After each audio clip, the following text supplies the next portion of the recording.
Trump had a rally in North Carolina yesterday, and there's one thing that came up in this rally that I want to talk about. Let's play the clip first. So now we have a new victim to defeat, Lyin Kamala Harris. Lyin, L-Y-I-N apostrophe. The most incompetent and far-left vice president in American history. By the way, they did a poll. She was rated the worst vice president in history. I've never seen that poll before, but that's the poll. So this is big news. Trump debuted his new nickname for Kamala, and I got to say, not feeling it.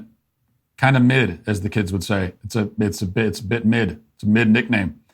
Not Trump's best work. I think he could do better. Lyin Kamala. Doesn't really flow, doesn't roll off the tongue. Now you could argue there's a double meaning there, which is kind of funny, that Kamala has done a lot of lying to get ahead.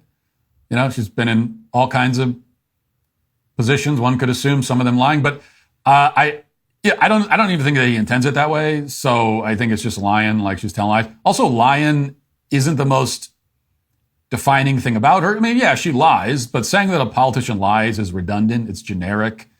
It's not even that compelling to the voter because, you know, when you tell someone who doesn't know much about a politician and you try to explain why this politician is bad, and they say, well, why are they bad? And you say, oh, well, she lies. And most voters say, oh, yeah, well, they all do. Every politician lies. So really? So who cares? And also, Trump has used lying for like 10 other people. And I'll say this too, that if this has not already happened on TikTok, it will. Someone's going to take that and say, yeah, she's Lyin Kamala. You're darn right. And then it's going to be, you know, like Lion. She's a lion, a lioness. There's going to be some kind of thing like that. I guarantee they're going to try to, it should be super corny, but that's what they're going to do. So I've been trying to workshop some other options. I put out a poll on Twitter. I'm taking this very seriously. This will be my one great contribution to the Trump campaign. Come up with a better nickname. I'll make sure they see it. Probably won't matter, but I'll make sure they see it at least. I know Trump doesn't often use alliteration with his nicknames, but I think a name like Kamala really lends itself to it. I think he should be using alliteration more than he does, especially when there are so many K sounds that fit with her. So many possibilities. Corrupt Kamala, commie Kamala, Cacklin Kamala. Someone suggested Kumala, like C-O-U-P, Mala. Scamala is something that we've made use of here at the Daily Wire. So right now in my poll with nearly 50,000 votes counted, Cacklin Kamala and Scamala are in the lead. And there are possibilities with the name Harris too. One suggestion I had was Harebrained Harris. It's a little old school, you know. It's like a nickname that a school bully in 1937 might use. But Trump hasn't shied away from that. With Nikki Haley, he called her Bird Brain. Right? Wasn't that Nikki Haley was Bird Brain? So this is very much in that vein. But I think, you know, I think corrupt Kamala and commie Kamala are both really good. Cacklin Kamala, I think I kind of lean towards that. And it's not because the fact that she cackles is the most important thing about her. That's not the best argument against her that you can make, but it's kind of visceral. It has a visceral feel to it. It flows, it works. And cackling it brings to mind other things besides just having an annoying laugh. It just kind of, there's an image that comes with it that I think sort of works. And so that would be my suggestion, but I'll wait for the poll there's a few more hours on the poll. I'll wait for those results. And we'll see. It kind of, there's some people have said, well, forget about the nickname thing. This is too serious for that. Let's get down to business. We don't need to do nicknames this time. I can see an argument for that, but Trump is doing the nickname thing. So if you're going to do it, I think you need to make it stick. And of course, this election won't be decided by a nickname, I realize. And I've been saying for days now, warning that the threat posed by a Harris candidacy is serious and should be taken seriously. What will happen? How is this going to shake out? I don't know. I can't predict. I'm incredibly bad at making political predictions. I've proven that time and time again, which is kind of strange because I think I'm pretty good at making cultural predictions. So I can predict with pretty good accuracy where the culture is headed. I think I've also proven that over the years.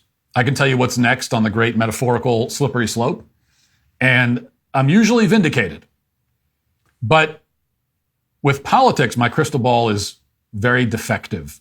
And like, for example, I was confidently predicting last week that efforts to replace Biden would go away after the Trump assassination attempt. And boy, was I wrong about that. But I thought the Democrats would just chalk this election up to a hopeless cause and let Biden, strategically let Biden take the fall.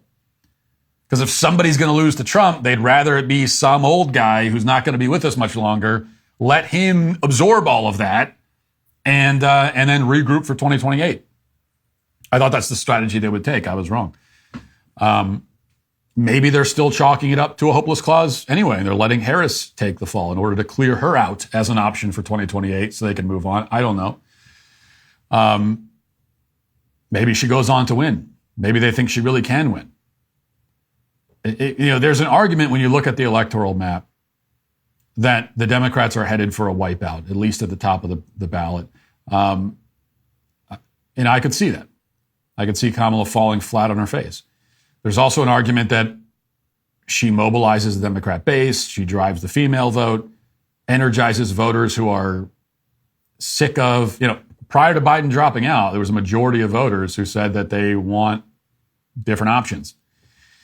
And so there are some voters out there who are just like sick of the same old and want something new. You can't underestimate the American desire to move on from things that have lost their novelty and find something new. Not even necessarily because it's better, but just because it's different. Now, Kamala actually is not different. She's been a politician her whole career. She's also almost 60. This is kind of how sad it is that we're so used to the gerontocracy that someone who's 60 years old is now the youth. This is a youth movement with someone who's 60, okay? But even so, in comparison, she's younger, and they can try to make her into more of a novelty act. Is that enough to get her over the hump, if you'll pardon the expression, where she's concerned? I don't know. That from now on, that is going to be my political prediction going forward. I don't know. I just don't know. What I do know is that we should at least take it seriously, and you have to vote. Hey, YouTube, thanks for listening to the show. If you'd like access to my full show with no ads, you should go to dailywire.com and use promo code Walsh to get 2 months free on all annual plans. See you there.